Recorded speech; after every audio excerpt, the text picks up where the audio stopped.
Ladies and gentlemen, welcome back to the Nashville Tour Stop Podcast. My name is Aaron, and my co-host, Aaron Cooper, is gone this week. We are recording on the holiday weekend of, is this Memorial Day? It is Memorial Day. It's Memorial Day of 2022, the year of our Lord, and she is doing something else with other people, presumably not working like I am right now. But I have... my friend for forever, one of my oldest friends in town. We have a uproarious round of applause sound effect inserted here. Just kidding. Paige Rose. Hi, Paige. Hi. Welcome to the podcast. Thanks for having me. I'm excited. Thank you for coming to be part of it. Have you ever been on a podcast before? I have been on a podcast, but this is my first in-person one. This is the first one where there was an actual studio with microphones and not just you talking into your laptop? Yeah, pretty much. Yay! So, thank you for coming on the air with me today. Normally at this point, Aaron starts grilling people and is immediately like, so tell me about your upbringing in Sioux City. And you're like, what? Whoa. I love Aaron Cooper, though. She matches my super intense energy. Yes. Yeah. In all the right ways. In all of the right ways. But I think that we can announce it now, but I'll just keep it for later. She's doing great things. She is. She's doing great things, and I'm stoked that she is my podcast co-host. R.I.P. We do miss you this week, though, Aaron. I love you. Goodbye. So, Paige, we're gonna just not make it too interviewy because you're one of my best friends on earth. Yeah, and we've been friends for 5 years? Yeah. Do you remember how we met? You were dancing outside of Live Oak with a teddy bear. There was a round in town at the time. It was the gigantic hot pink. For Jammin' and Jammies. The Jammin' and Jammies. What is the bear's name? Do you know? Does it have a name? I don't know. It should. Jeremy. Sure. I have no idea. I have no idea. We can call it Jeremy. But yeah, I was doing, I think they call it barking, which is where you stand outside of a club and invite people inside. Is that the technical name for that? 99% sure that's what it's called in comedy. So when you see a comedian handing out like the little 5x7 handout, it's like, come to my show tonight. I'm pretty sure that's called barking. Dang. Which is funny because I was barking for Megan Barker. That's funny. Yeah, I used to do that before Tour Stop. Mm-hmm. And not like before I would go, but like before it was a thing. Oh, yeah. So we met at Live Oak? Yeah, we went from that, and then like one of the first shows I ever played was that CD Baby conference that you did at Alley Taps. I was so nervous. Was that your first show with me or your first show in town? It was my first show with you. Okay. But I was very nervous. Why were you nervous? I don't know. Because I'm so professional? I showed up and everybody was sound checking, and we had Hollyana who had an electric guitar and what is he just moved to Kentucky. I'm blanking on his name. Glasses. Steve Grauberger played that night. Daniel Niehoff? Yes. Daniel. I only remember that because I have some photos that some photographer took and sent me that night that really loved the vignette effect to just darken the corners. So they're all super dramatic. But Steve Grauberger's photos were super up close to his face, and he had burst a blood vessel in his eye. So his entire right eye was blood red. Ooh. Except everything was super zoomed in. So I'm like, I'm never, ever, ever going to use any of these photos. I'm like, well. I have photos of you. Oh, I know. I had hair down to my waist. Was your hair that long? Yeah, that was a lot darker than it is now. I don't think I've seen you with long hair in 5 years, honestly. It's been short for 3. You keep it a nice, what's this called, a bob? Yeah, it's shorter than it usually is. I just gotta... I don't know anything about hair. I don't know. I'm losing mine progressively, so... I will be if I keep bleaching it the way that I am.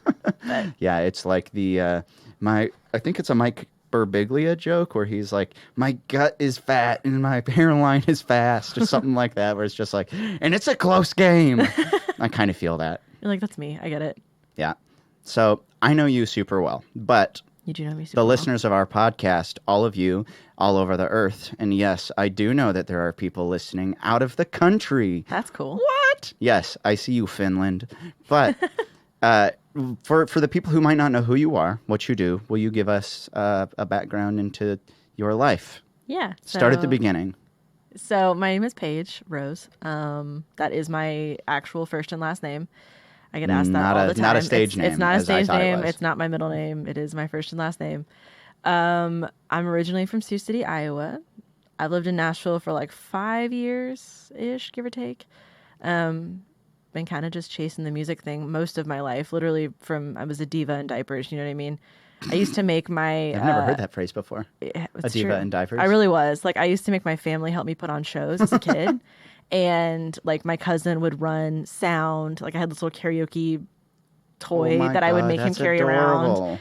And if anyone talked, we started over. Like, diva in training. I think I've minimalized that a little bit as I've gotten older. I kind of love that for you, though. Yeah, it's one of my family's, like, go-to stories to talk or You're tell not a about diva me now, though. I don't know. I don't think so. I don't try to be anyways. No, you're pretty neat. That's cool. What a word do you use to describe your friend? You're so neat. You're so neat. But yeah, pretty much since I was a kid, I've always wanted to sing and loved doing that. And then I went to college and figured out I didn't suck at writing songs. And I think this is when moved here. The college is how you and I first started becoming like real friends. Yeah, you offended me. Yeah, not offended me, but you like made some stab at my college at Red Door. I forget we were talking where we were. We were talking about where everyone went to college. And I was like, hey, I went to University of Missouri, and we were just going around the table, and Paige was like, yeah, I went to this small private school in Boston. And I was like, oh, that's great, because you know who really loves fucking talking about going to Berkeley? It's Berkeley students. And that's not, the story goes like this. We were sitting at Red Door with Zane and our friend Natasha Myers, who's also a fellow Iowan and phenomenal artist. And we were all talking. I don't know. You were like asking, like, wait, where did everybody go to college? You like stopped the conversation, and everybody went around, and I just said some school in Boston because I don't love talking about it all the time. And Aaron just goes into this rampage about Berkeley kids, and I just sat there and laughed and didn't say anything, and everyone kind of just started looking at me, and Aaron's just staring around the table like, what's going on? And then it dawned on him, and he goes, wait, what school in Boston?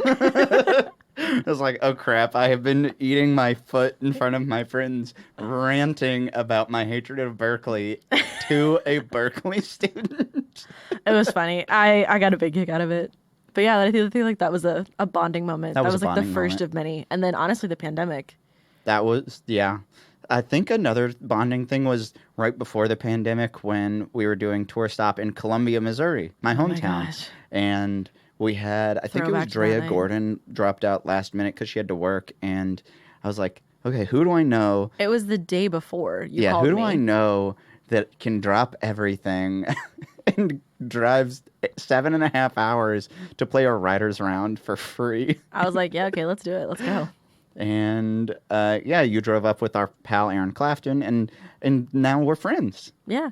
I mean, we were friends before that. We That's were, why but that was a night. That was a night for everyone involved. Yeah, there's a photo of you and I, or is it me or you, with all of the... I think it's just me, but I don't think that I did all 5 of the Irish car bombs that are in the photo.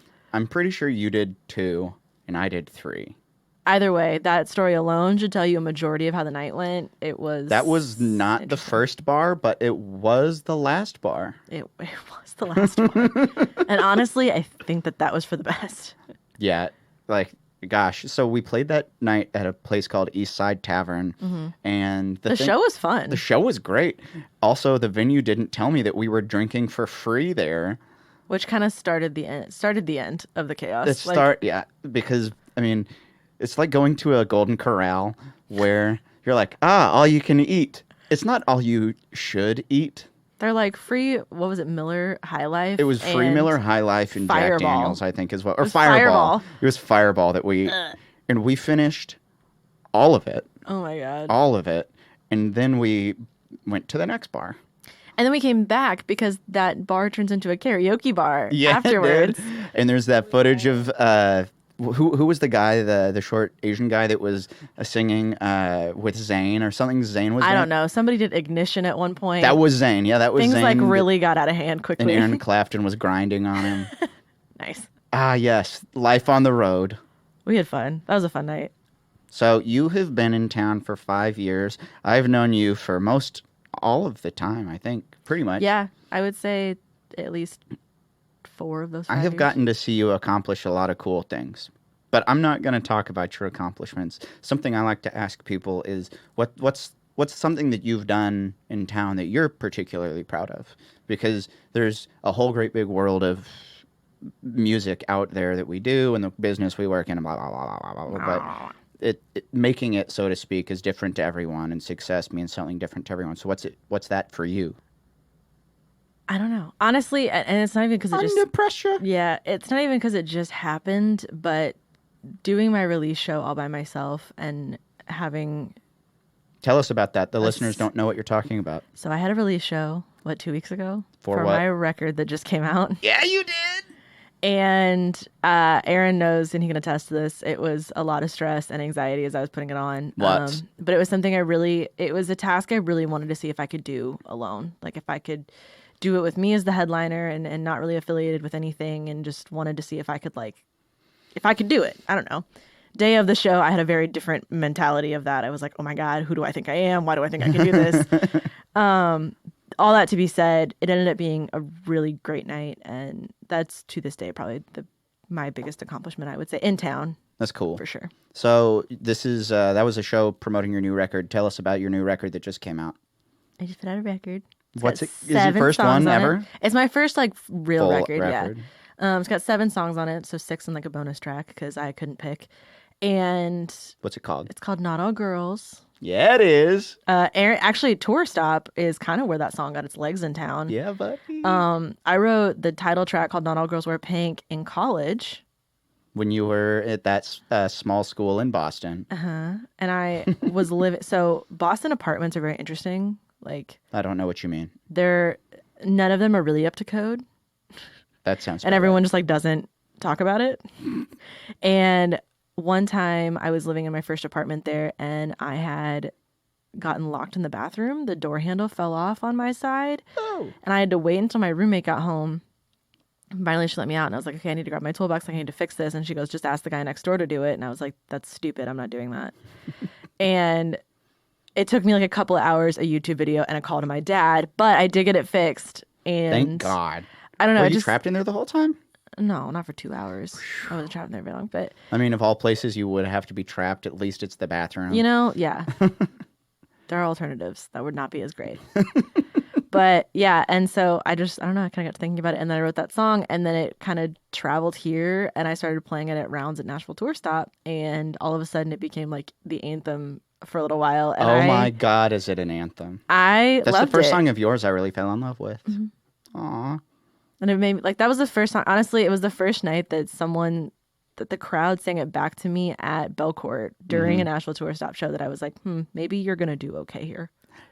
Yeah. I remember seeing you play that song a number of times, and every single one of them, people love going, da-da-da. How about we play a little bit of that at the end of the episode today? Okay. We can do that. Yeah. Cool. Okay, so when did the process of actually writing the record start? Because I know you've been working on this for years. Yeah, this record was kind of a pain to make. There was that whole pandemic thing that happened in the meantime. But we started we started writing the record. It wasn't really I sat down and I was like, okay, we're going to start writing for a record. I knew that I wanted Not All Girls. People kept asking for me to cut it, and I knew that I wanted to do a record, so I was kind of waiting. That was me. It was you. And I was kind of waiting to have enough songs that I felt really comfortable with and proud of to compile to. And that felt like me. That didn't feel like somebody else or whatever. I wanted songs that felt truly like me. And so I waited until I had those. And once I felt like I had songs I was comfortable with and excited about, I started shopping for producers and interviewed a lot. And when I tell you I interviewed a lot, I mean a lot.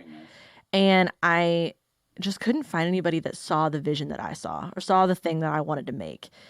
And I was complaining about it over dinner, actually, to my friend Sam Heyman. And shout out Sam. Shout out Sam. And he was like, I'll do it. And I went, oh, right. You produce music. And I was like, wait, really? And he goes, yeah, I'll do it.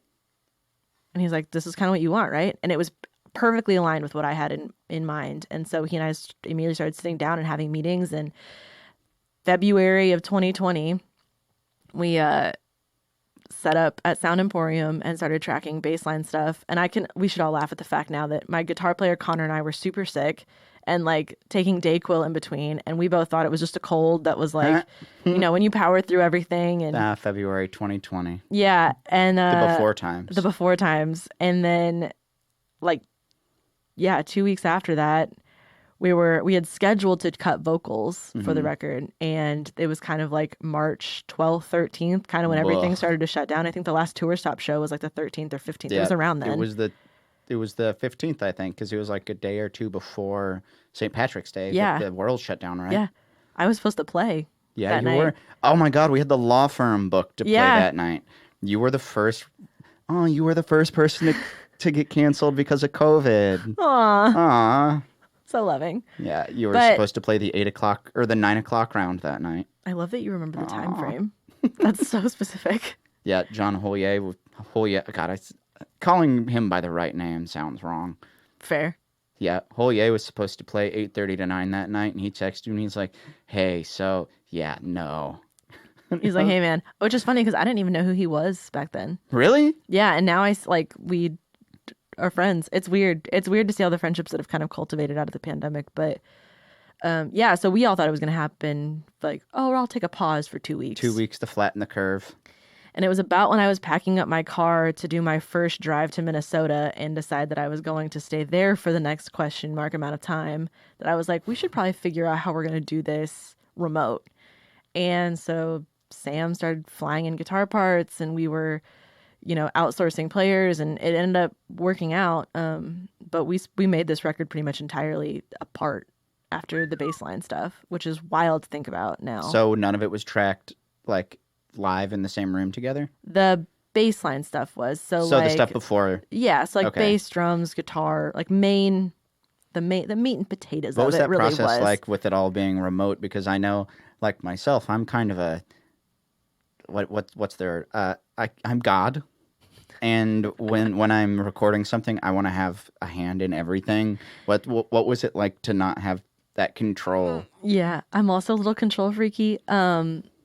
But I really did trust Sam. And I think that if it would have been a total stranger that I was working with, I maybe would have been a little more annoying about it. But I did. I trust Sam and I adore him. And I knew that he would care for this project the way that I needed him to. And it just worked. I mean, he would send me lines and I would be like, yes, I like this. I don't like this. And typically if we would fly stuff in, like, we hired Josh Matheny for Dobro, and he smashed it. It was amazing. Are all the people who performed on your record the same players that played on your show live? A majority of them are. Cool. My Dobro and my pedal steel were not, but everybody else, yes, was involved in the record some way, somehow. Gotcha. Which was really important to me for the show. I wanted to make sure, like, even Sam doesn't normally play guitar with me, but he played guitar on a lot of the record and obviously produced it. So I was like, I need you to be on the show. It was cool. And like even Drea sang BGV, so to have her that night too, it was awesome. It was great to feel like. Shout out Drea Gordon. Dr. Haya. Dr. I want her to put out an album called Dr. EA so bad. Can it just be remixes of her songs? I think it'd be hilarious. I think she should. Dr. I Haya. am now in support of this. I didn't know it was a thing, but I'm now on board. Yeah, I'm a big nickname guy. You know that. That's true. P Money. P Money. Yeah, I don't really know where that name came from, but it has stuck. It has stuck. It stuck hard. Hard. Like, I literally changed your name in my phone to P Money because I was going to text you so many times, and I would literally type in P Money, and I've gone to type Miss Money in my computer, and I'm like, why can't? Oh, that's not her name's Paige. That's not her name. Well, hey, let's take a quick commercial break, and we'll come right back with the Nashville Tour Stop podcast.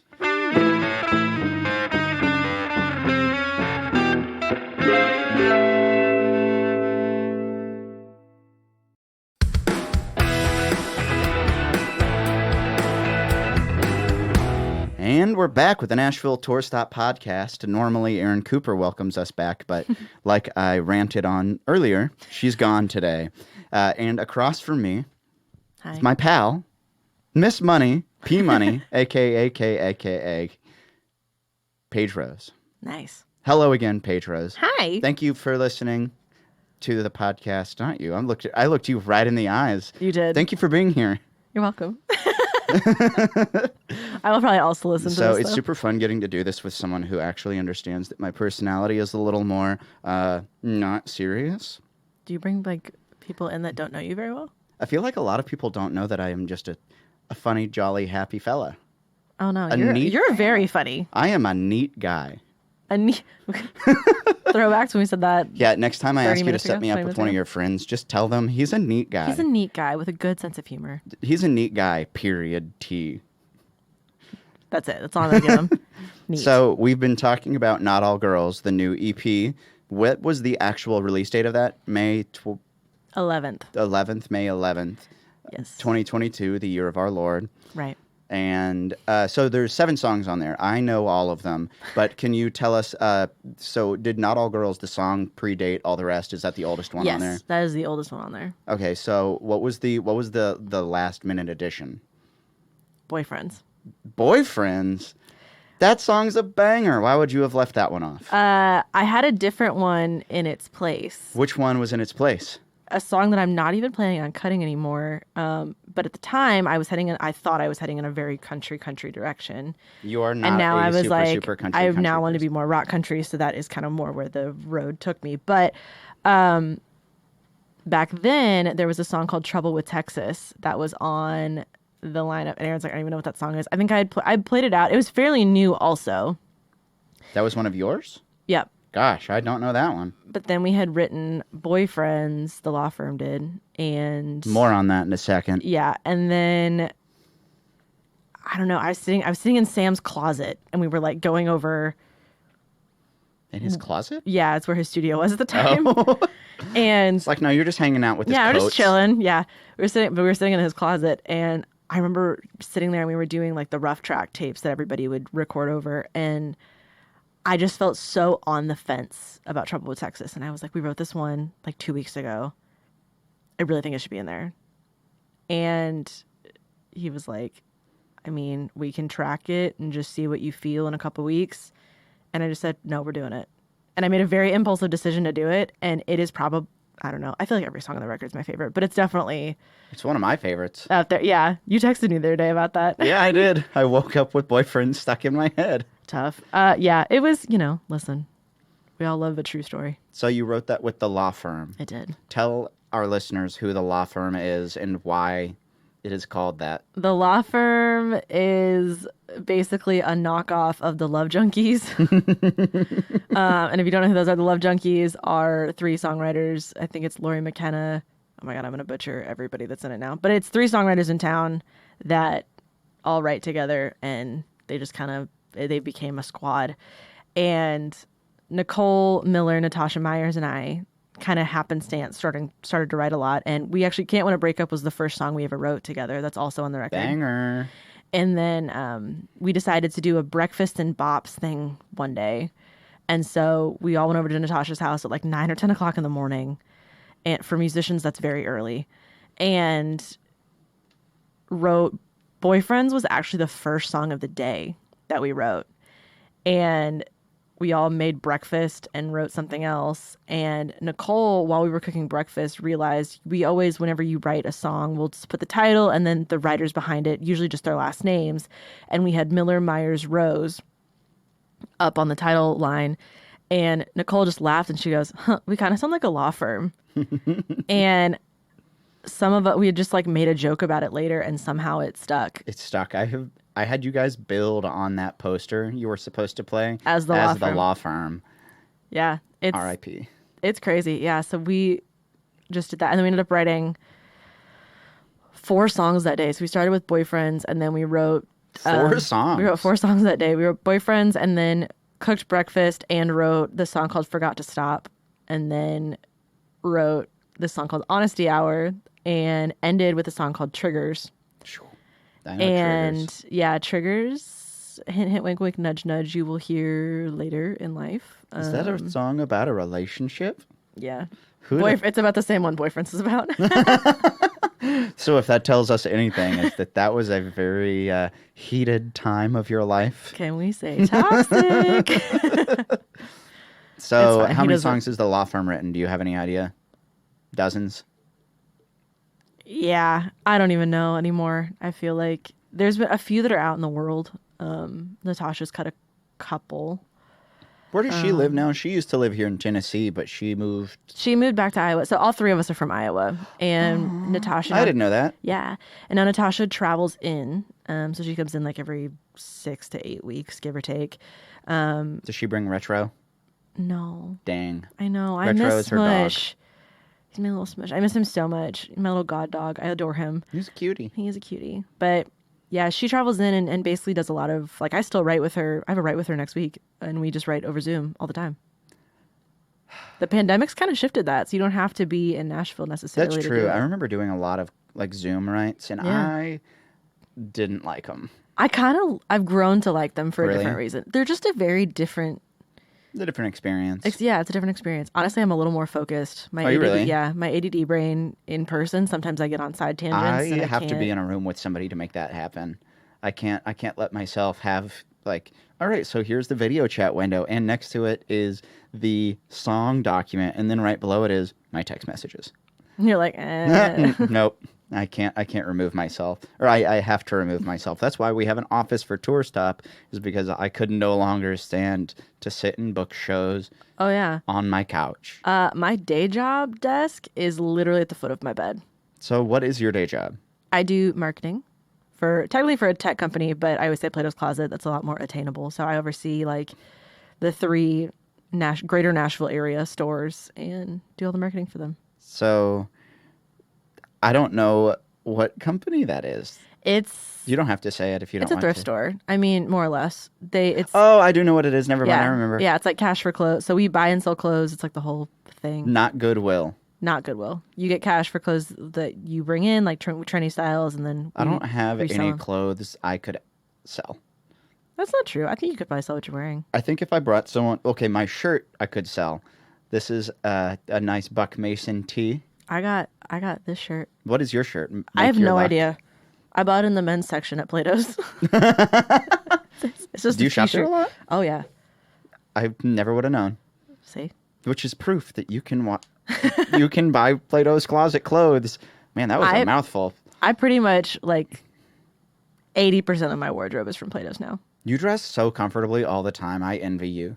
Comfortably? Comfort. I mean, I've never seen you just like, dressed uncomfortably. I've seen you fancy dressed once.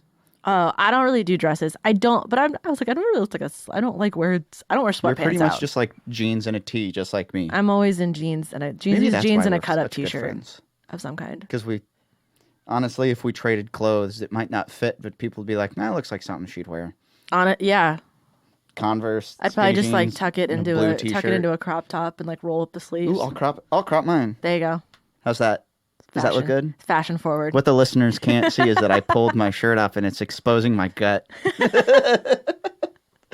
I forget where I was. I did that, I think a couple of days ago, maybe yesterday. A couple of days ago. I forget how it came up, but it was so perfectly timed that it was at Tin Roof, and I was with Caroline DeLone and Tara Walston, and I forget how it came up, but I just lifted my whole ass shirt up. Sure. And just flashed whoever was there. It was funny in the moment. I say it now and it sounds kind of icky, but I have a picture of you. I think it might actually be your contact picture in my phone. oh, Of you at Belcourt. oh my like that. god, what was that from? I don't remember why I have that picture. I think that was the night that I got Sprayed with champagne. I got sprayed with champagne. It was a and- video night. There is a video of that. There's also footage that Dylan Reeves has of me actually taking my shirt off, That checks out. but we've never put that out Yet. yet. Dun, dun, Yeah, dun. so if you want to see footage of me getting sprayed with champagne, go to YouTube and search for Nashville Tour Stop 2.0. There's footage of me getting sprayed with champagne in that video. Man, I miss Belcourt. I know, so let's talk about Belcourt Taps. It's come up on the podcast before, but what was your first Belcourt Taps experience? And then we have lots and lots of different ones. My first one, I think Rose booked, like, I emailed Rose about booking around because I don't know that Tour Stop was there yet. And she had, cleared me for the night or whatever. And I don't even remember who I brought on with me, but I ended up booking my first round. I think it might have been the first round I ever booked by myself. And we went and played, and it was around the time that my first single, Brandy, came out, TBT. Oh, And, I remember that song. Yep. And I don't know. It was just a fun night. I just remember thinking it was such a cool room. Like, I had been to a couple of their shows there, but that was the first time I had played there. And I don't know. Slowly after that, I kind of started getting into the NTS circuit, and I met, honestly, a majority of the people I know now. That's where I met most of my best friends in town. Bless that little smelly room. I miss, like, it was just the essence of the room. Like, it didn't matter what night of the week you went in there, or, you know, it was friends just were there. Yeah, your friends were there, and even if you didn't think they would be there, they were there. Yeah, it was literally like Cheers. Yeah, you just show up and you're like, I'm probably gonna find somebody I know in here. And if you didn't walk out with, like, not knowing anybody. You would walk in and meet someone. It didn't matter. Yeah. They had that sign up above all the tables that said, share or make a friend, share a table. Yeah. Our last show there was December 19th, 2021, and you played that show. I did. Can you tell the listeners a little bit about that? That night was crazy. It a little bit got out of hand. I feel like this has been a theme. It started off really nice. It did. Started very off very nostalgic. sweet. I showed up because you started at, like, what, noon? Yeah, started at noon. Yeah, I showed up like 4. I think I played like 5 or 6. And 4 o'clock was around the time that the sponsors came and started buying people free alcohol. things started to go downhill. Nelson's Greenbrier Distillery, the owner, Charlie, came and purchased 6 full bottles of Tennessee whiskey for the bar to give away. I drank. And then a Red Bull sponsor showed up. Red Bull came twice and gave people free stuff. Yeah. It was a whole day. Anyways. It was a 14-hour show. We needed some energy. We did. But, yeah, so I was there. And then that was the first day I dyed my hair purple. Throw back to that. Mm-hmm. But yeah, we just, like, hung out. You play the hits. Like, that was the goal, was to, like, play the hits and some of the stuff that. Don't try out new stuff tonight. Yeah, it was just to, like, everyone can sing along to each other's songs, and it was just such a magical night being in there. And Kaylee Dent, like, actually got on the bar for Trouble, which was funny. I remember holding her hand as she climbed up onto that chair. I forget what she was doing. Was that when she lit up? No, it was during Trouble. Like, I sang, one of the lines is, like, standing on the bar shooting doubles, and she stood up. Yeah, there were no rules. None. At the bar that day. None. That place was the Wild West already. Yeah. And in, like, the best way, though. It was, and that was why we liked it so much, was because you could go in there, and if whatever was going on in your day, that was expected. It was like good day, bad day, anything. Someone you just walk in and they're like, "You want a taps?" And that was what we called the house beer, which was always Keystone Light or Miller Lite. It was like something like that. Whatever the cheapest available beer was from the beer distributor. But yeah, it was just their house beer, and we put a lot of hours under our belts. I put a lot of life into that bar in the last 4 years. Like, that's one reason I'm still so sad that it's gone, is we lost our clubhouse. Yeah, I mean, I don't really know where to go anymore. I feel like that was it was the end of an era. Yeah, it was the center of, like, a lot of our friends and just life. I don't know. I ended up writing a song about it. Did you really? Mm-hmm. What's it called? It's called More Than a Bar. Okay, and I have seen the video of this, but you filmed it on the patio? Yeah, right. It's not out yet, but it will be coming out. That song is slotted to be on record 2 right now. There were a lot of people that wrote songs about that place, which goes to prove that we really did like that bar, even though it was disgusting. It had its charm. It's like your grandma's, like, algae-ridden basement. My grandma does not have algae in her basement. I will tell you that right now. Yeah, it was the stinky basement or whatever that you just wanted to go hang out in because all your friends were there. Yeah. Picture, like, that 70s show basement. That's a great way to describe it. Yeah. Yeah. That was Belcourt. There was a loose dog that lived in the bar. Rosie. There were a few. I loved Rosie, though. Rosie, she was a puppy and grew up in the bar. She did. Smothered with affection. Oh, gosh. Because there were always 100 people in there to love her. Yep. So that way, when it was finally like time for her to not be a puppy, she still was just like, I'm gonna climb up onto the bar. Right, because she And can't. oh yeah, she did. There were times where her and the other dog that lived there, Miss Piggy, I was gonna say Miss Piggy was the other dog. Miss that was always Piggy there. and Rosie got to be good friends, but Rosie was crazy and gigantic, and Miss Piggy is like a what's it called, She a a French pit bull? bulldog or something, Yeah, something she's like a French that, bulldog. some kind of little And Rosie's like a poodle mix, a doodle of some kind. huge like labradoodle or something. Gigantic. I think Rosie was like 85 pounds when she was 6 months old. It was like a huge dog. Huge dog. Huge dog. But yeah, that was Belcourt Taps, and it is just part of a symptom of what's happening in Nashville with all of the indie venues closing. There's still a handful of them left. Yeah. We're falling into a corporate thing with this music industry now, though. Yeah. So what's next for Paige Rose? I know there's a whole bunch of things that you want to accomplish in this great big world. Oh yes. But what's the step for the next project, or what's going on now?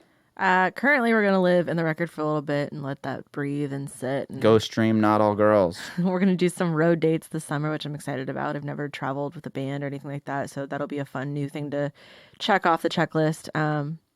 But moving forward, I'm hoping fall-ish. We're gonna get back into the studio to record a double EP, which sounds wild. It's basically an album that I'm just gonna milk for 2 EPs and cut in half. But I'm really, really excited about it. Again, I didn't intentionally sit down and was like, oh, I want to write this project. It just kind of naturally led itself to be a part 1, part 2 kind of thing. And I'm really, really excited about it. Is Trouble going to be on that one? Trouble will be on that one. Baby. There's like a bunch of songs that people keep asking about. And like everyone, and because this record started so late or came out so much later than it was written, everybody's like, why aren't all of these songs on here? And I'm like, well, because they didn't exist. I was recording this 2 years ago. Yeah, like they didn't exist when we started it, which is cool. It's exciting to know that people are excited about more music to come out. But that is a good proof that like if people are asking like, is this song going to be on the record? It means that you wrote a good one. Yeah. So it means they actually want to hear it again. I'm really excited to see what the next chapter looks like. That's awesome. And then Ryman, Opry, Bridgestone, Your Nissan. lips to God's ears. We'll see. Where's like a place that's special to you that you want to play sometime in your career? The Opry. The Opry. Hands down. I would love in the next year. I would love to play the Bluebird. The Opry feels like a stretch in the next year, but that is. Have you never played at the Bluebird before? I've never played at the Bluebird. But you don't want it to be the open mic. You want it to be like the. I want to do the in the round. I'm the scheduled person. Yeah. I've seen some of the talent at the Bluebird. You're definitely gonna make the cut. Thank you. Okay, so here, let's not chat too much more. Tell us your plugs, where people can find you. What's the best way to interact with you, engage with you on the interwebs? Yeah, I'm on pretty much every social media platform you can think of under Paige Rose Music, PaigeRose music. The right way. The right way. Yeah. Otherwise, except for TikTok. TikTok's the only one that I'm Paige Rose Music official because someone decided to create one with my face. There is a Paige Rose Music on there, though. Yeah, someone decided to create one for me with my face that isn't me. Yeah, so. I saw that. Yeah. That's not you. No. There's no videos on it, I don't think. That's weird. But it's there. So Paige Rose Music, and what's your website? PaigeRoseMusic.com. .com. And go stream Not All Girls, the new record from Paige Rose, my pal. I'm so excited.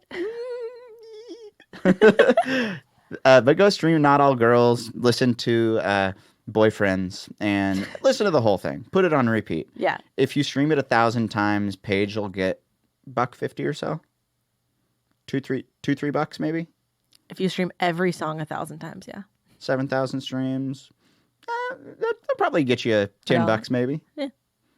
Depends. You go stream it 7,000 times so that Paige can go eat a cookout. Nice. If you'd like to follow us at the Nashville Tour Stop, you can find us online at NashvilleTourStop.com. We've got all of our shows listed there. You can keep up with the live schedule and the videos and everything. You can follow us on Instagram at Nashville Tour Stop.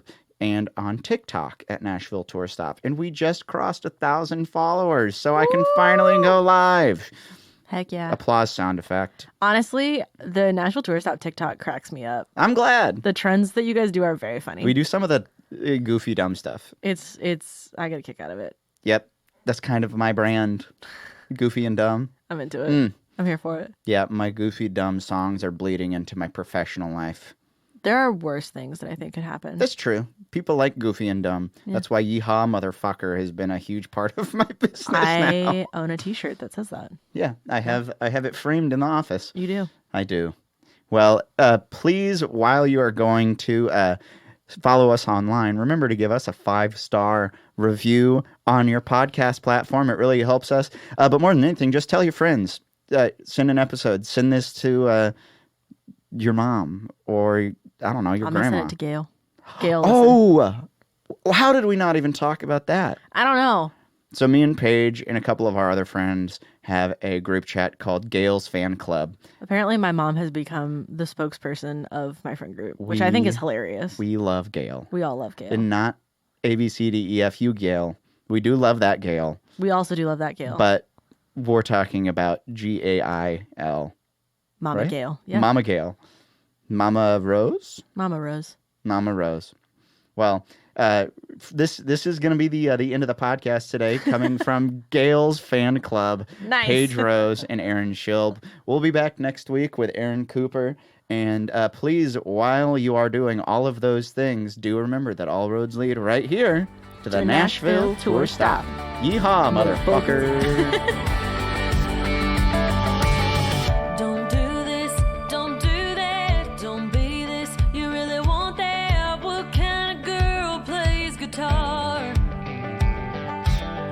Don't date him.